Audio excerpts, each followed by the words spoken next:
This is the MeatEater podcast coming at you shirtless, severely bug-bitten, and in my case, underwearless. We hunt the MeatEater podcast. You can't predict anything. The MeatEater podcast is brought to you by First Light. Whether you're checking trail cams, hanging deer stands, or scouting for elk, First Light has performance apparel to support every hunter in every environment. Check it out at firstlight.com. FIRSTLITE.com. Beware the man who just hunts birds now. Except unless it's Tom McGuane. I went on a pheasant hunt last year. Tom McGuane has that. It's like I appreciate what Tom McGuane. He wrote a real good essay on mule deer hunting a long time. That was good. But like when I get real serious about walking for roosters, especially late season public land roosters, you tell me who's the bigger hunter. A dude who walks from their electric vehicle to a tree stand to shoot a whitetail? Listen, I'm not. Phil, turn the machine on. Oh, Phil. yeah. This is an argument worth having. The machine is on. Phil's machine is on. Okay. Phil's machine is on. You missed something, but I'm going to try to explain where we're at on this, and then we're gonna. I think you should just let Cal make a statement. Just to titillate. We're joined by the most important lawyer in America right now, Ryan Semerad. How do you like to say that? Semerad. Most important lawyer in America right now. He told me just like it's spelled. Some people think... Which always makes you feel good. But I was seeing an N in there. I don't know why. I've looked at it 1,000 times. Some people think it's like, the most important lawyer in America right now must be, Rudy Giuliani. Who's not even a lawyer anymore. Okay, scratch him. Most important lawyer in America right now is the lawyer that's Sidney defending. Powell. No. It'd be like the lawyer that's defending President Trump in the Georgia election. I don't know. I'm just pulling straws here. Yeah. Some people might think that, right? They might think whatever lawyer is going to litigate the next election in 4.5 years. But there's no way that's going to be clear. There's no way everybody's just going to go like, yeah, figures don't lie. But no, it's this guy right here, Ryan Semerad, in our studios, the most important lawyer in America. Why? Stay tuned. Back to what I said. Back to what Cal said. Well, I wasn't dogging on, we were having a conversation about when public figures in the conservation space, public figures in wildlife management will want to be able to have their sort of hunting bona fides and then leverage those to attack hunting. You will find that they often are, they often are bird hunters. Because they feel that they can do that, right? That they're hoping like, well, I hope this will buy me some street cred.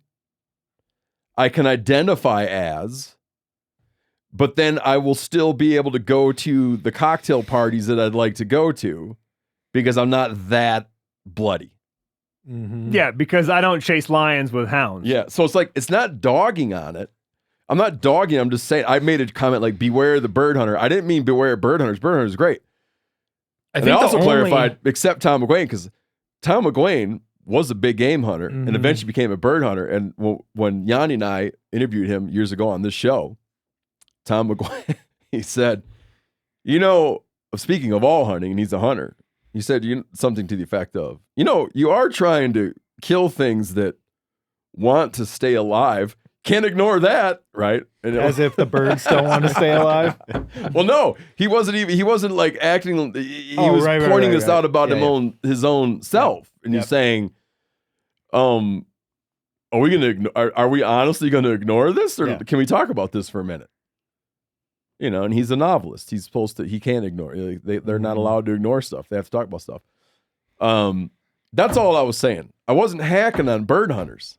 It was just that There's I could just name a handful of them. Oh, the super annoying wolf grizzly guy. Yeah, no. My goodness. Oh, no. I'm a hunter. Right. And I think I killed a this is grouse. where I very much agree with you. Like these people, that it is very, very common. Like they do some fly angling and they own a breed of dog that is generally considered a bird dog that I believe just like fits the profile versus. Can you whisper it to me? Because I'm not sure. I mean, What does it rhyme with? there's a lot of Whisper what it rhymes with. them. Most of them are some dainty pointer or possibly a small flusher. Mm-hmm. But it, you know, Why can't we say it? A red bone. Why can't we say the dog? big hound dog. Why can't we say the dog? It's always I'm not jumping on following. shit and barking. Because he doesn't want to make a bunch He of doesn't want enemies. people to feel attacked. No, I don't. Well, it's not an attack on the dog. It's just that these people own that kind of dog. Well, no, because they're good bird dogs. But there's several breeds though. Like we could go through Just all the the breeds, red but flags. I'm just saying that it's going to be considered a bird dog, but that dog would not be considered a bird dog when compared to actual bird dogs. Because it's not, it's being used very casually, not very seriously. So that bird dog is a metaphor for that kind of hunter. Yeah, well, I'm joking. but there's a variety of breeds. I still think I'm it's all. anyway. See, I've taken Yes. to beating the table. Listen, you, and then this is where the Need a fun part gavel. started for the audience. And I said, just, keep in mind, late season rooster hunting when I'm getting real serious about birds with the dog. Mhm. If you compare what I'm doing compared to, let's call them a hardcore, badass tree stand whitetail hunter, I don't think you could. It is box blind. It is whitetail week, Cal. It is not by the time this plays. Most circles would be like, well, this person is obviously working a little harder. Yep, but I'm not talking about the discipline or practice of. I'm talking about the politics of. Yes. Well, no, because this is a little bit different. This is a little bit contradictory. No, that's a bird. I don't know if it's still true, but historically, a presidential candidate would want to establish their hunting bona fides. Mhm. Yep. I believe this is true. I believe Hillary Clinton even linked herself to past hunters. She famously told stories about going duck hunting growing up. Okay. John Kerry. What did he do? Remember him? Yep. John Kerry went on a goose hunt. Mm-hmm. Didn't get one. And he did a strange move that backfired. He had a guy carry his shotgun. So someone was sort of like, probably not best, right, to have a ton of photos of him with the shotgun. Right. But instead you have a ton of photos of him looking like a country dandy Yeah. Yep. That's a typical with a guy windsurfer carrying move. his gun like as though it's like his caddy. And so then it became lampooned. But he still felt the need to establish his bona fides. Now, you take this and look at where this Mitt Romney had the same situation. Mitt Romney's like, oh yeah, I hunt. Someone says, funny, you're not in the database of people who've had a hunting license. Yeah. So then he had to be like, don't. And he's like, wow, I hunted varmints. I believe he said I hunted varmints and such. Ooh. And then you're like, yeah, I wish I had just never even brought this. I wish I had never even brought this up. Yeah, the aides are scrambling. Like, oh boy.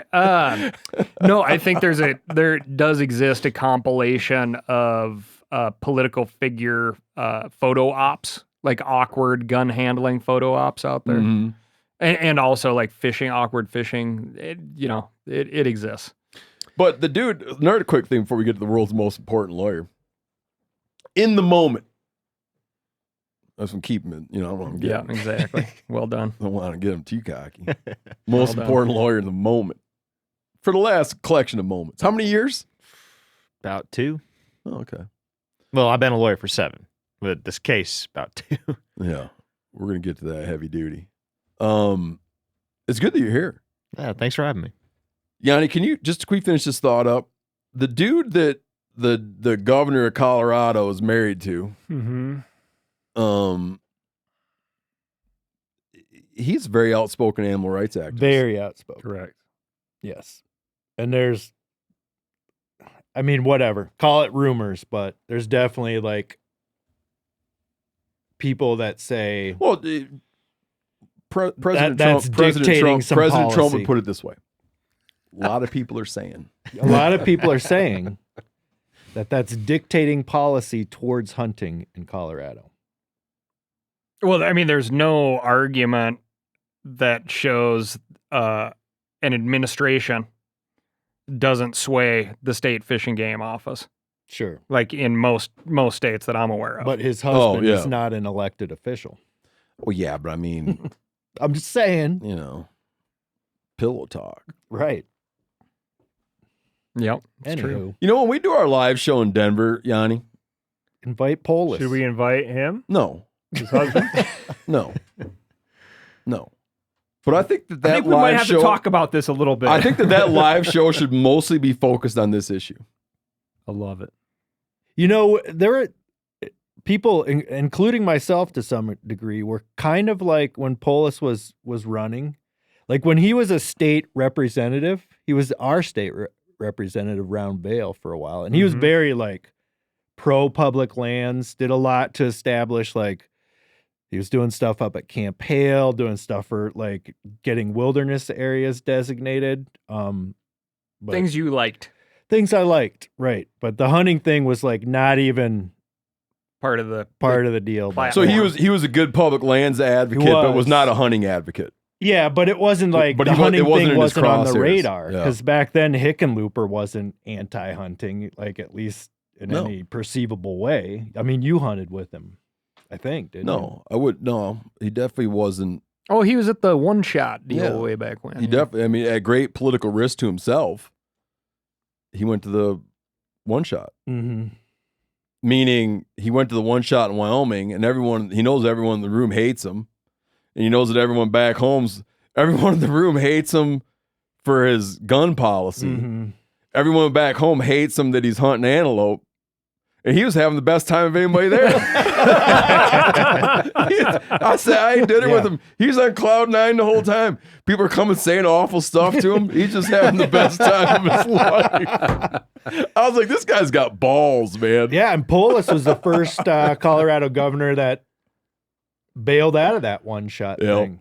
No, I couldn't believe, man. I couldn't believe Hickenlooper, like how good of a time he was having in a situation that anybody else would have been like, there's no way in the world, dude. I'm going to have my gun record and go to Wyoming with a bunch of gun people and then have to come back home and everybody bitching me that from the other side that I went down there with all them gun people. Hey, man, he's able to do both. That's a good politician, I guess. Yeah, because he came from the bar business. One thing you learn in the bar business is you learn how to sit in a hostile environment. That's the truth. That's amazing. You learn how to be around people that don't think what you think. Yep. Also, the 2024 calendar is out. So if you purchase and loved fucked up old deer stands, fucked up old taxidermy, we're taking a break from that run, and it's called the Dirty Dozen this year. But we'll get back to the old Which is stuff. basically like fucked up old TV personality, hunting TV personalities. And then in 2025, I'm still thinking fucked up old fish cleaning stations, but that's like hard. I like that one, but fucked up old fish and boats is good Yeah, too. the dirtiest, nastiest fish cleaning stations. Fucked up old deer camps. Yeah. Send in Man. your ideas. I know some fish. I've talked to photographers though, and they're like, it's hard to capture a dirty fish cleaning station. The beauty of a dirty fish. Well, it's cleaning hard to station. because you either got to focus in on the dirty, slimy parts, or you stand back. It's just hard to capture if you talk to a photographer about it. It might need to be a calendar that is full of videos. That's hard. Now, what did Because there's different layers of scale. You It's like the grime and slime. Yeah, when and you then reach under the there- dilapidated structure. have Seth provide a good example of the cleaning station at the fish shack and say, make a photo like this. Yeah, I don't want But to. that, I don't want that to. I don't fish want to station's name. not effed up. No, I don't want to name the one. I can't name the one that's in my mind right now because it would be impolitic to name the one that's on my mind right now. But it'd have to be scratch and sniff. It's like a scratch and sniff calendar. Well, all gonna- those ones with the grinder in the Yeah. middle, right? Like Oh, end of July, you're like, what? Oh yeah. So you got hit in the face and the eyeballs, and And you're then like, where is that? someone throws a 15-pound channel cat carcass in there and just the grinder locks up and I everything's don't know just, about this grinder. Oh, they're business. genius, but they don't accept big catfish heads. So, It grinds. Everything. Bwah! and this is at public? Oh yeah, Yeah. you throw a bluegill in there, it Yeah. doesn't even change tune. Oh, I threw in And giant then where does northern it go? pike. They use it for fertilizer? Goes into somewhere? the septic. I'm Mhm. guessing goes into the municipal. Wow, that's There's cool. a chum pipe out in every lake out there. Oh yeah, I mean grinds it, dude. That's cool. No, it's genius. There's one. The first one I ran into was in my home state of Michigan. Not while I lived there, but when I visited there recently. But this thing's been around a while. They Yeah. got them all over Montana.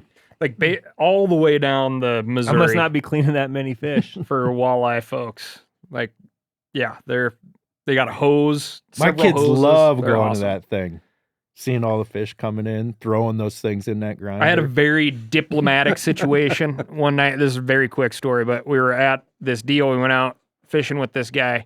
It was a very serious walleye guy. We get up to the fish cleaning station. There's 2 guides there. You can just tell at what stage of their day they're in. I thought you were gonna say what stage of the their one where guiding they want to career. be home. and both, right? It's like it's late. It was a really cold, windy day out in the Missouri, out in South Dakota, and I watch our guy, who's just like this aggressive old football player type, he doesn't even acknowledge that these other people exist at the cleaning station, and so when he's grabbing the hose and hosing stuff off, he's just. I mean, and you can see Step the back. temperature's rising. Yep. So I'm like backpedaling, like a free safety, Steve. Uh-huh.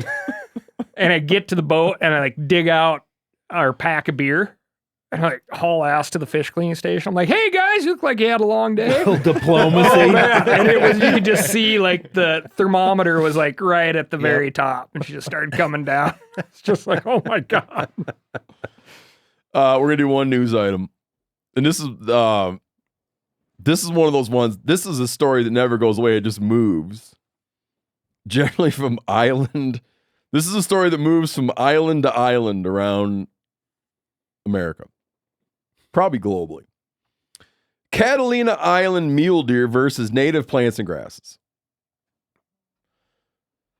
A plan to use helicopter-mounted sharpshooters to kill nearly 2,000 invasive mule deers roaming the mountains of Santa Catalina Island has ignited a storm of protests among residents of the popular resort destination and prompted calls for state wildlife officials to block the hunts. Now, I've been out there because I went out there because they have a They shouldn't call it a hunt.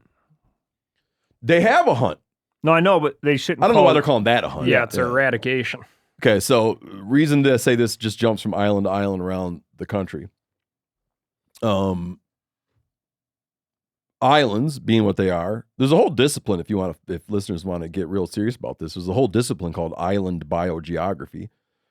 Islands being what they are, oftentimes didn't get large, they don't have large mammals on them. Birds find them, right? And then oftentimes little stuff finds them, but a lot of times islands don't have full suites of large mammals, and people being people, they get out to an island and they're like, damn, this place would be a lot better with a bunch of X, and they turn it loose. And then what they don't turn loose is coyotes and wolves and lions, and pretty soon you have, insane populations of ungulates, meaning what could be wild sheep, could be omnivores like pigs. What am I missing? Axis deer. Well, Elk. the funny thing is I had a buddy in college that was a wildlife and fishery science major. His first job out of college was on Catalina Island eradicating goats and pigs. Okay. And no, like, they weren't complaining about that back then. Well, because that right? ain't mule deer. I understand.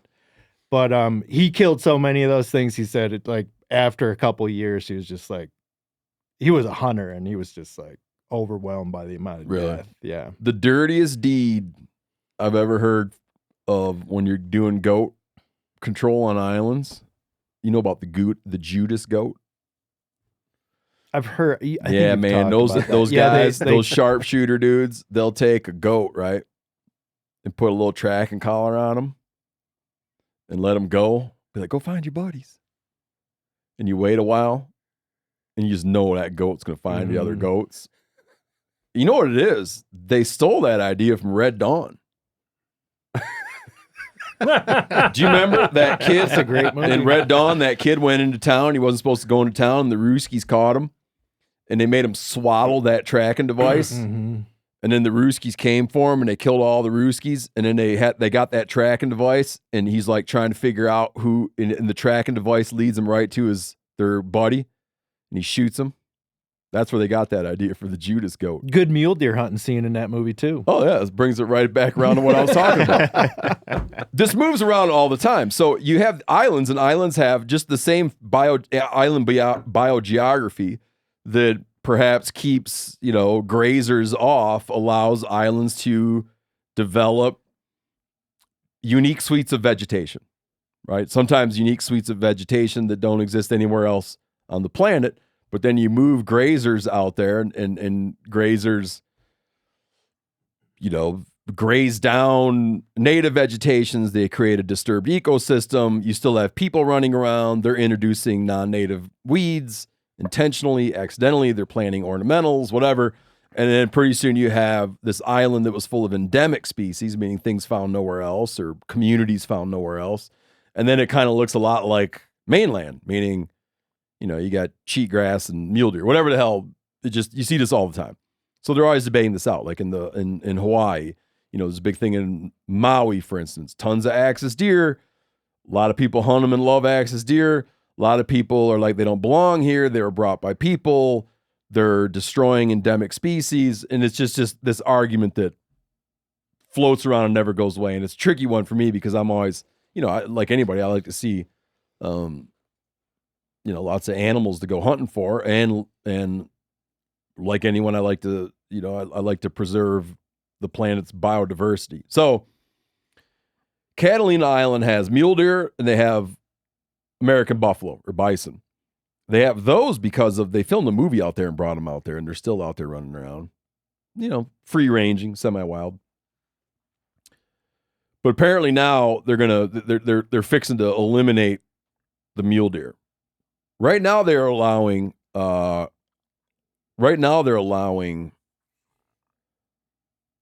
of these deer to get hunted a year. So you can get permits and hunt 200 deer a year, but they're looking just to put the kibosh on the whole thing and use helicopters to kill all the deer. And some people ain't happy. They make the hunt very complicated. They do? Yeah. I don't know anything about it. I've looked into I didn't know that it existed. I looked into it, because I had this dream of participating in the hunt while lobster season was happening. Mm-hmm. Right? So you could go hunt mule deer and then go dive for lobsters at night. Mm-hmm. Sounds pretty awesome. Camp on a beach. I mean, you're getting the picture, right? Oh, yeah. Yeah. It's lovely. Yeah. It's an island oasis. But they heavily incentivize like the use of outfitters on the island. It was just like overly complicated to get through, just to get the information that you want to go out there and hunt. Are there toads out there? I have seen some nice sheds on people's shelves and stuff out there. Yeah. But I'm not sure if they're growing anything like real big. I'm sure it's pretty darn incesty out there. Got it. Yeah. And I know there's also just, there's not an overabundance of fresh water on the island. Got it. Yeah. So this is one of those ones, if I lived there, I'd be pissed. But it is. It's a thorny one. So come up with your own decisions about that. the bison are a tourist trap. Yeah. And That's people, why I went there. When I was working on my buffalo book, I went out oh, that's wild. And yeah, I mean the deer, they are more available for people to go out and hunt, harvest, and eat. It's no brainer to me. You can have your 5 bison out there and have your Jurassic Park experience and let people actually go hunt the mule deer. there. Yeah, maybe just increase the tags so that the native flora can actually handle the pressure. Well, right? think That's they why I'm used wondering, to- why is that not part of the conversation? If you have 2,000 and you're killing 10% a year, why not for a while kill 20% a year? Or 50. Yeah, or 50. and then see what see what the impact is. They're I like, mean, well, they're it not is- killing enough. Okay, at what that seems point- solvable. At what point are Let Cal go incremental? get one. Here's a guy that wants to get one. It is California. Yeah. Like, do they really want to use hunting to solve their problem? You know, It's anecdotal, but there used to be, I was told from a resident of Catalina, that it used to be you could only kill a buck if you killed a doe or possibly 2 does at one point. So Earn a buck. yeah. There's 150. Doug Dern's perking up right bison. now. Earn a buck. Is that all? That's Yeah. what it says here. Which I think is probably a lot for, I mean, that thing is a desert rock out there. Yeah. So it seems like the 150 bison could be eating as much as those 2,000 mule deer. Yeah, it's some easy math to do. All right, Ryan Semerad, the corner crossing lawyer, the lawyer who is representing the Wyoming corner crossers that have just been in the news, and we've spent endless amounts of time on this. We had how many guys from Missouri came out when we had I them think on? 2. We had some of the corner crossers from Missouri come out. They've been on the show. We've had analysts and other lawyers on the show to talk about this, but right now we're going to hear updates, insight, narratives, and explanations from the actual attorney who's in there duking it out in the courtrooms. Good to be here. Now, I'm so sick of explaining it.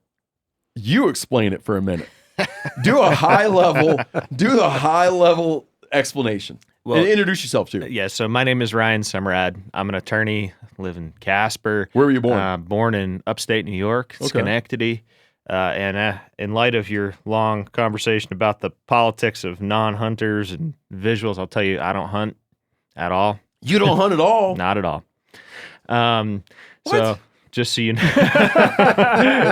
Yeah. Never have hunted. It's like Corinne did no background research. You Never. could probably get some good invites to some hunting camps after this whole mess. Oh yeah, you're gonna have a lot of yeah. Well, that was my question. I Have you had opportunities to hunt? Like, have you dabbled, or you just have never? Didn't grow up with it. Yeah. Mom and dad weren't part of it. Family wasn't part. My uncle, I think, hunted a little bit.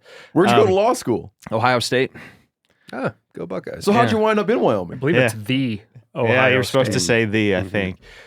So came about a girl. My wife's born and raised in Casper. Where'd you meet her? At Ohio State. She's a lawyer too. You guys are law dogging all the time, huh? Yeah. Actually, her and her firm assisted on the case. Really? Yeah. No hunting. No hunting at all. Yeah. Huh. All right. Yeah. I'm But actually glad. yeah, so a lot of this stuff is just interesting to me. I mean, I don't know much about it, but it's interesting hearing you guys talk about it. But What do you think about that island out there in California? yeah. What's your take? Well, I mean, eradicating from a helicopter seems a little ungamely, unsportsmanlike. They're not after sportsmanship. Yeah, it seems They're like after killing mules. It seems like it. But yeah, I mean, I think they should let Cal go hunt a little bit. I think. Okay, that well, that's sounds an like- official legal. Yeah, that's a legal perspective. Right? That's a perspective. That's a perspective. Problem is with these guys, you got to pay a lot just for a letter that says they recommend that. Yeah. Well, that's a freebie for you. Cal. All right. They call that pro bono. Well, yeah. So about this corner crossing thing. So I guess 50. Well, no, I want to do a little more background. Oh yeah, sure. You meet, you're in law school. Yeah. You meet another law school. What do you guys call each other? Candidates? Classmates got Class- him. you know Yeah, Randall here's got a PhD? He probably told you about that, didn't he? Cal called him Cal. doctor. Right? Cal. Okay, yeah. Cal told him about it. Okay, so you're in law school. You meet your wife. She's in law school, and at some point, she says, "I would like to get back. I would like to get back home to Wyoming." Few more stops along the way, actually. Yeah. So my first job was working for a law firm in Cleveland, and her first job was working for a law firm in Las Vegas. So I was flying to Vegas like every other week, it felt like, and I'm sure there were some questions at the office why Ryan's leaving all the time to go to Vegas. And the airline thought you had a gambling problem. Every Friday there I was. He's back. But no, I was just going to visit her and wanted to. We weren't even engaged at the time, but kind of knew she was the one. So I got a job lined up out there working with a judge, so I could be out there starting in 2017. And funny story getting out there. My wildlife experience. Here's my wildlife experience. You ready for it? There were friends we had in Vegas. They had 2 turtles, Bonnie and Clyde. Clyde was living in Ohio with their daughter, and they asked me, because they knew that I was moving to Vegas, if I would mind transporting Clyde back to Bonnie. Oh, that's cute. So I drove. Was he all excited? I had him in a little plastic container, a little bit of water, and he was sitting in the passenger seat. It was just me and Clyde. And you'd turn to him and be like, "So, what are you going to say when you see her?" And he'd ask you the same thing. Yeah, that's right. Yeah, That's like a bad buddy movie. yeah. So we drove from Cleveland, and then our first stop was in Des Moines, and then we went from Des Moines to Frisco, Colorado. We broke down in Utah and had to stay. I can't remember exactly where we were in Utah. I was driving a little Chevy Cruze I had, and coming through Frisco, one of my windshield wipers stopped working, so I had to kind of stick my head. It started to snow. It was in May, but it was snowing going up the mountains. And You probably thought being a lawyer was supposed to be a lot different. Yeah, a lot different than transporting I know, the turtle. Here I am, broke down with a turtle, hanging out of a Say Chevy law Cruze. guy. Say lawyer. Yeah, so I broke down in Utah, and somebody gave me a lift, tow truck driver, and I'm sitting there, and now I'm the tow truck with me and Clyde, and and then we stayed at a hotel for the night, got the car fixed up, back on my way, made it to Vegas, and reunited Bonnie and Clyde. So I do. Tow truck driver's like, let me tell you about people from Ohio. He's on another podcast right now talking about this guy with the turtle. Yeah. He's like, and this son of a bitch gets out, and he's got a turtle. Yeah, that's right. And it's snowing. He claims in to Utah. me that he's reuniting the turtle with the turtle's go. True story. I got photos, but yeah. So then So that's your wildlife. That's background. my wildlife adventures. I transported a turtle across the country. But yeah, so then I was in Vegas. I was clerking for a judge there. After I finished doing that, I worked for a firm called Holland and Hart. Did that for a couple of years, and then when my wife and I were planning to have a kid, we were like, well, we want to move back closer to some family. Mhm. And so we decided to go back closer to her family in Casper. And we moved, it was like the first week of March 2020, really interesting time in the world. And yeah, we moved to Casper, and I've been there ever since. But that's And you guys work at different firms. different firms. Yeah. She still works for the firm's based in Vegas, her firm, and it has offices in California and Colorado. And then my firm is basically me. So What's it called? Fuller and Semerad. Who's Fuller? Don Fuller's my law partner. Oh, okay. Yeah. Yeah. So All right. So now you can do one of two things. It's up to you. Sure. Lawyer's choice. You either explain how this whole thing came to you, or you explain what it is. But whatever order, both those things are going to need to happen. Obviously, I'm just putting you in my shoes as an interviewer. yeah, sure. Like I need to get that covered. I'll try to help you out. I'll try to help you out. Well, I can do it, or you can do it. You know, I'll tell you how it came to me, because that's probably the best way for me to explain it. Because again, I don't know nothing about nothing. Checkerboard was it's where you played chess or checkers, I guess. That's really all I knew about it. It was November, December of 21. And I got a call from another attorney in town who said, hey, one of those corner hoppers needs another attorney. And you want to do it? And I said to myself, what the fuck is corner hopping? What are you talking? I mean, I didn't care. I was like, I'll take case. I mean, I don't know what that is, but sure. He seemed there was a lot of implied in that statement, like I would know what that was, and I'd be really Yeah, hip I was to going to it. ask, like, is that something lawyers in Casper kind of don't want to touch? or- Well, no. Yeah, so, why didn't he want it? So no, he did. He represented one of the hunters. okay. Oh, okay. But Oh, so all right. so in a criminal case, generally speaking, you don't want to have one attorney representing multiple people because hey, what if somebody wants to snitch? You know, yeah, it kind of puts you in a bad Is spot. that a word you guys use? Snitch? We call it proffering. Let's stick with snitch. Yeah, in the business, you'd say my client's interested in proffering. Gotcha. And that's the other side's kind So of. who is it? So if you have a gang of criminals, this is way off subject. Yeah, sure. Let's say you have a gang of just regular old bank robbers. Sure.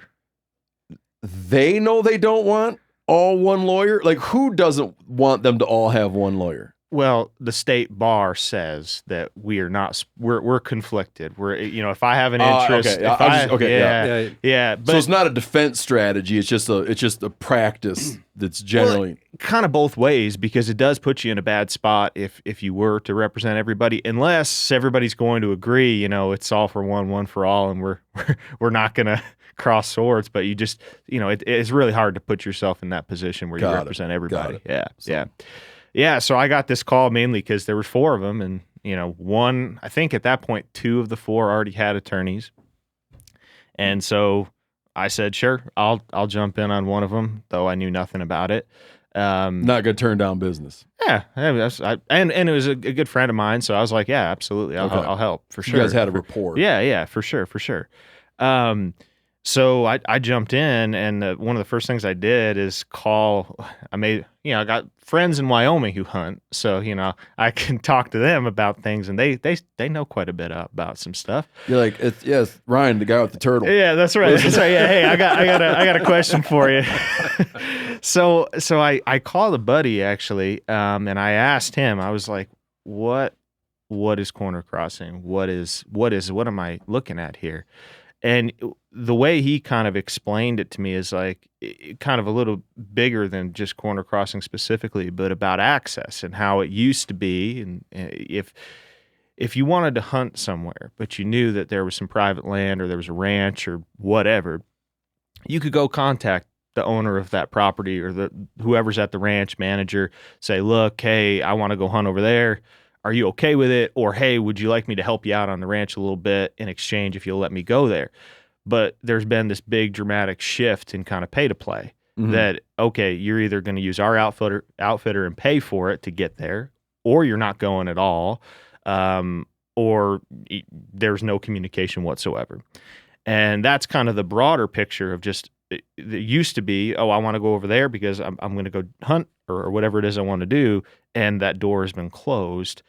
And corner crossing is just like a subspecies of that whole problem, and it has more to do with this unique land pattern, the checkerboard, which is alternating public and private square mile chunks. Looks like a checkerboard, and where the public and public share a corner with the private and private. There's this philosophical, moral, legal question of whether or not a person can go from that public square to the other public square. That would be your corner cross. I like that you just put it as philosophical, moral, and legal. Yeah. I don't know that. Okay. I mean, I know the that- answer, but yeah. Well, what's the answer, Cal? Can you? Of course you can. You're just walking from public land to public land. My issue, I don't know. Philosophical, yes. Uh-huh. Legal, yes. Uh-huh. I just haven't found looking at it at both sides. I haven't found a moral component. Well, yeah. So I guess the way that I was, But I don't want to derail your story. No. but okay. I mean, when I think about this, access generally or private property generally. I mean, first of all, by the way, I also did not like property law in law school. I thought it was really dry, and I don't know. And here you find yourself. And here I find myself with the hunters and the property law stuff. But what I say moral, I think property law is always going to be kind of a moral choice because it's both the most arbitrary kind of law we have because it's just imaginary lines drawn out in the world. Mhm. but it's also the thing that, we kill the most people over. I mean, wars are always about property. Yeah. And I've always been. And so when there's a question of, okay, can I cross this corner? Sure, there's the legal and there's the philosophical side of, what does it all mean? But from a moral perspective of, well, when it is ambiguous, or at least it used to be, or it's getting less ambiguous, but when it was ambiguous, am I doing something that is offending the private property owner in a fundamental way? Am I harming them? Am I damaging them? Am I going to do that? Am I going to be that kind of person? Am I going to cross that Rubicon? And I think that, and then with the whole criminal side, I mean, the difference between criminal and civil is supposed to be the criminal stuff is moral judgments we make as a society, and we're punishing you for it. And civil is supposed to not have that necessarily that component to it. So that's kind of the way I looked at it. All right, you won. Yeah, that's interesting. It's moral, whatever. It's all that. Moral, philosophical, and moral. You're right. Yeah. I give. It's like he's a good lawyer. He's got a strong argument. Yeah. You should go into law. Yeah. Well, yeah. So you have that kind of basic situation. If you want to know more about the history of the checkerboard or whatever, I'm happy to tell you. But the way it really erupted in this instance is these originally two Missouri hunters were hunting elsewhere in Wyoming in 2019 and passed through Carbon County near Elk Mountain. And I have to say it because I just love the phrase, and Phil Yeomans, my client in the criminal case, said it in his deposition in the civil case. Why? What attracted you about Elk Mountain, that area? And he said it in his deposition. It's great. Looked elky. That's what he said. He said that, and we all. I'd like the court to know that it was elky. Yeah, Established as fact. That's what he said. Objection, Your Honor. Yeah, I found the bunch grass load to be. and so they just looked around. No one was there, and thought it looked elky, and they were like, "Well, we got to figure this out." So they go home and they apply for a tag, and it's going to be in 2020. It was Phil Yeomans, Brad Cape, and Zach Smith, those three guys alone. Mm-hmm. And they went out and they hunted that area, and they did some research beforehand, and their research said to them, well, they've got to have access because there's some federal law and federal guidance out there that says you can't obstruct access to public land. You just can't do it. And so their perspective was, we should. If you can't stop me, then I should be able to do it. They get out there and they arrive and it's checkerboarded right in that area, right on Elk Mountain, right off Rattlesnake Pass Road is where they went. Section 14, Section 24 is kind of that's the primary access point to the southeast portion, facing southeast of Elk Mountain. And they approach the corner, and at the very first corner, there are two T-posts, and they're about a foot away from each other. And the T-posts... Did you know what a T-post was before this? Nope. No idea. No idea what a T-post was. The answer is going to be no to most of this stuff. So it's stuff that I've learned recently. Yeah, it's been an educational thing. Two T-posts. Two T-posts have no trespassing signs on them with a phone number and an Elk Mountain Ranch. That's what it says.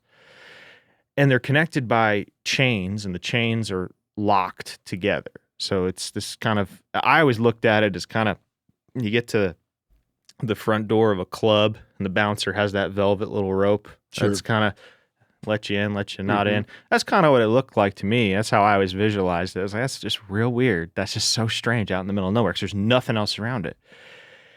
And so they knew they had to get past that to keep hunting on public land.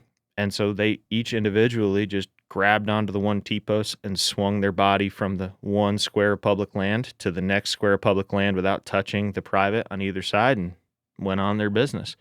And then they used OnX, their eyes, and located the rest of the actual GS survey stakes at each corner and just crossed over those corners to proceed onward, hunted. And it was a pretty successful hunt because they were kind of by themselves, no one else out there. But, trouble came knocking because the ranch manager found them They were actually field dressing one of their elk. I think they only hunted elk that year, and we have an audio recording of it. Actually, we got it through Discovery. Did you have to say? Can you explain field dress? Look, I'm using the term. I don't even think I still know what it is, to be honest with you. So if it sounds clunky, that's because it's like I'm speaking German for the first time. You nailed it. But yeah, so we have an audio recording of it. And ranch manager approaches him and basically says, like, Who made the audio recording? Zach Smith. Okay. Yeah. Just because he had a feeling like this wasn't going to be a pleasant thing. Yeah. So When someone makes an audio recording, it usually carries with it that they feel they're in the right. And you can, it's pretty emphatic on the recording too, because they say just as much to it was Steve Grendy, the ranch manager for Elk Mountain Ranch, that everything they've read says that they're doing the right thing, and they explained to him exactly what they had been doing, and they were on a section of public land at that time during that initial interaction, and so he basically says, no, it's illegal to corner cross. You can't do it. I'm gonna have to report you to the authorities and so forth. So after that, Steve Grendy and others at Elk Mountain contact the Carbon County Sheriff's Office several times, trying to get them to issue citations, or in fact, according to the owner of the property, arrest these guys and rip them off the mountain. He wanted to cuff them and stuff them. He did. That's exactly what he wanted. And that did not happen. The sheriff's deputy did interact with Brad, Phil, and Zach. They had an in-person conversation about what had happened. No citations were issued. They basically said, yeah, you're good to go, man. We appreciate you telling us what happened. That was it. And that was the end of 2020. Nothing else. But the primary thing, and I skipped over this, but the primary thing that Steve said is the fact that you touched that T-post, that's a trespass. You touched that T-post, you made contact with our property, that's your trespass. So that stuck in their head. Like, well, if that's a problem, that's his big problem, we'll solve that. Because you see, Brad is a fence builder by trade. So that's one of my favorite details. Yeah. So one of my favorite details of this whole thing is he's in the fencing business. Yeah. So he builds fences, plants a T-post. He knows how this works. He knows exactly how high a T-post is. Like if this was a movie, I'd be like, oh right. It's like a heist movie where they get all the guys with the specialized skills together. Yeah. You can imagine like the Great Wall of China, right? And like the Mongol horde coming up to the edge, and one guy in the horde being like, you know why that doesn't intimidate me? I'm a wall builder. Wall builder by trade. Yeah. So to Brad, he's like, well, that's solvable.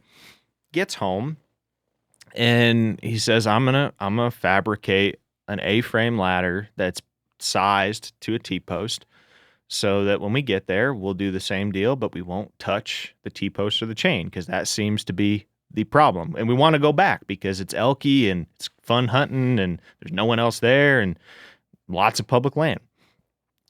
So they go home. There's no criminal activity afoot. Just that weird interaction with Steve and the conversation they had with the sheriff's office. And can I ask a quick question? Yeah. When the sheriff comes out and he susses everything out, and they leave it that okay, you're cool. The ranch manager does not act. He is not in agreement. Well, he was very upset that time around. He was upset he wasn't like, oh, thanks for the clarification, my bad. No, he was not. He was not.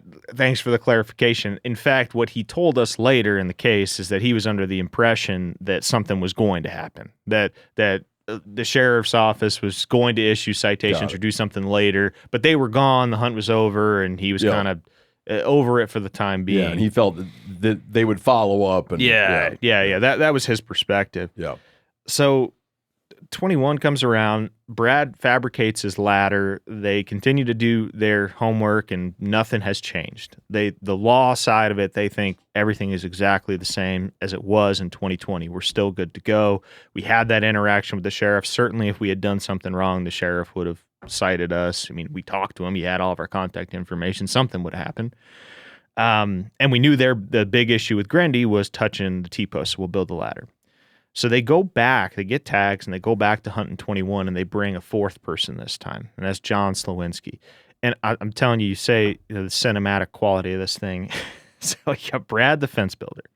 Zach Smith works for Brad, building fences. Phil Yeomans, if I get this right, I believe, is married to Brad's sister, or maybe John's married to Brad's sister. Mhm. John Slowinski is a director of a band at a high school. So, this is the motley crew of dangerous thugs we're dealing with here is, John, the band director, fence builder, his employee, and then Phil Yeomans, he repairs delivery trucks for a chip company, Frito-Lay or something like that. This is the crew. They come back out in the fall 21, same story, but they got the ladder. So they walk up to the first corner, they plant their ladder with the legs of the ladder, public, and right over that chain, and they just walk up and down right over the chain and proceed exactly the same as they did it in 20. Same story. Except this time, Steve Grendy and company are even more angry. Mm-hmm. And they're following them. In fact, the evidence that we collected showed that Steve and company or other Elk Mountain employees were kind of chasing off the animals, driving their trucks and side-by-sides at animals and kind of scaring them off, following them around. Can I interject absolutely. one thing just for listeners' sake? Yeah. The ranch manager acting as a representative of the ranch, they have been under the assumption and have been enjoying exclusive access to this public land, which is protected by this corner that they feel is a barrier to entry. So you have a landowner owns and pays taxes on surrounding ground. And because of his surrounding ground's proximity to these pieces of public land, and because of this corner that they view can't be crossed, they enjoy exclusive access to the point where if this ranch was transacting on the public market, as it had in the past, it would be pointed out in the listing that not only are you buying X acres, you're getting a lot of bonus land that only you can use. So there's a lot there's a lot to defend here. Absolutely. From the position of the landowner is defending a sizable chunk of ground that they had assumed was, for all intents and purposes, theirs. But I think there's another argument out there of whether or not you should give them the benefit of the doubt that they are operating under that assumption. Oh, yeah. Okay. Yeah. So, all right. That's great. That's a very good point. And we should have chosen my words more carefully, because it could be that they recognize that they don't quite, but it would be nice if they did. And therefore defending this vulnerability is of utmost importance, because this whole house of cards could collapse. Yeah, how we posture ourselves could have ramifications. Meaning it could have been, we got a problem. Our assumption about our de facto ownership of this ground is tenuous. It's the law is rather arbitrary. We paid a good chunk of money thinking that it was right, but the more I look into this is a real vulnerability and something we ought to be paying attention to. Yeah. And we should handle our, play our cards in an effective fashion here, because this is not good. I mean, they went so far as to say this would affect the value of the property, didn't they? No, it's real important to get to that later. Yeah. Oh, yeah, absolutely. And it's funny. there was this company called the Chickering Company that had the property listing for Elk Mountain Ranch, and we've saved it elsewhere, but I just threw it up on my computer to see if I could pull up the listing, and they've taken that listing down. So that listing's gone, which is fun. With the listing pointed out. Yes. Yeah. So the purchaser, if the purchaser, say an individual such as yourself, not schooled in these issues, a purchaser might have looked and been like, sweet. Yeah. Without really having a deep history in this whole argument. And in their mind, they paid for that. Yeah. Absolutely. In their mind, they have a property right. Yeah, and in fact, that's what came out later in the case when we were deposing Dr. Fred Eshelman, who's the owner of the holding company that owns the property itself. He said when he purchased the property, he was under the impression that nobody could corner cross, and so he didn't finish the sentence with, and so I had exclusive access to everything. But obviously that's the implication. If no one can corner cross, which is the only way on foot you could access that land, then there is no foot travel access at all on Elk Mountain, period, which is checkerboarded to wazoo. So yeah, no, that 100%. That's it, and that is it. I mean, we always called it the first corner. Section 14 and 24 is the first corner. It is the prime mover. If that is unlocked, and that's the only place they put this T-post chain, no trespass signs, because it tacit acknowledgement. If that's blocked, you don't need to block anything else. If you can't cross there, you can't get to anywhere else, period. And there just so happens to be a public road that runs through Section 14. So if you can drive on that public road, park your truck, walk off the public road right to that corner and cross that corner, then yeah, you've got the keys to the castle. You can go to all that public land. And that's what these guys did, both in 20 and 21. And then 21 obviously just led to this, because 21 is when, after much cajoling, the Carbon County District Attorney's Office gave instructions to the Carbon County Sheriff's Office, you will go cite those 4 hunters for trespass. Okay. And how often does something like that happen? That the DA, district attorney, has to call a law enforcement officer to tell them to issue a citation. Man, I got a friend who is a DA in a county, different state, but neighboring state. I would love to ask him that question. Well, that law enforcement officer had already told them, I'm not going to cite you, right? Yeah, so and this is, I asked the question earlier about that agency you guys were talking about down in Colorado or Washington, and I think, this is the interesting thing, is that so in Wyoming, Game and Fish, those individuals and officers can deal with anything under Title III, which has to do with game, fish, hunting, and all that, which would be trespass to hunt. That is, they have jurisdiction to issue that citation. But when it comes to regular old criminal trespass, that's under Title VI. It's a regular crime. And so Game and Fish can't issue that citation. They can only issue the other one. So it would have to be the sheriff. But for whatever reason surrounding this corner crossing issue, unlike a speeding ticket or if you got a bag of meth in your pocket, when it comes to corner crossing, the sheriff doesn't just cite you and arrest you or whatever. They got to write a report, send it to the district attorney, and the district attorney has to think on it and then give them the thumbs up or thumbs down. Got it. I don't know why that's the methodology, but that's apparently what they say they need to do in this instance. Okay. Very abnormal for sure. And so, yeah, that ultimately, after they go hunting in 21. Sorry, I got to pause right now. Regular old game warden sitting there on a county road in plain view, which is a term we learned yesterday. Yep, from a game warden. From a game warden.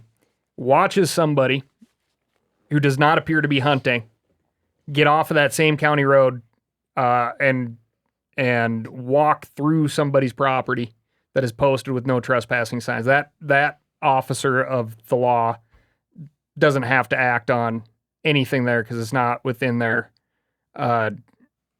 realm of things they can act on. Yeah, so... But a sheriff, which witnesses the same thing, has to write a report, go leave that scene, go to the district attorney, say, hey, I just witnessed this. Let me know whenever you get around to it what we should do about that thing that may or may not be trespassing. And that's how the law in Wyoming works? I'll tell you that there's always the law and the law. There's the law that's on the paper, and then there's the law and the way it goes. And I'll tell you the way that it would go if a game warden saw someone just trotting through someone's private field, they would probably stop them and do something. And I would imagine they would find a way to issue some citation. But again, just the way, things are selective. There's discretion in everything. And for whatever reason, when it comes to corner crossing, there is this selectivity that the game warden's not going to do anything. The sheriff's deputy is going to write a report and leave it to the DA. Well, I mean, so specific to it's corner got to be crossing. because there's no law that clearly states whether it's legal or illegal, right? That's right. There is. And that's like the biggest. I want you to keep going and keep cranking along, but that's the biggest thing in my view on this thing is like the lingering arbitrariness, or not even arbitrary, the lingering question. Like what you're talking about has a stem from the fact of, I don't know, is the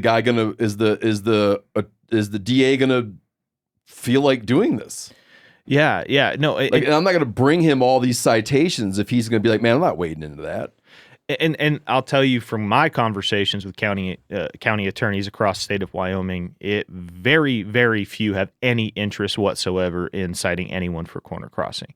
In fact, I've had at least 4 or 5 in 3 counties, and including one who used to work in Carbon County, he's not there anymore, tell me under no circumstances would I cite for, or would I tell anyone to be cited for that, let alone prosecuted to trial. Yeah.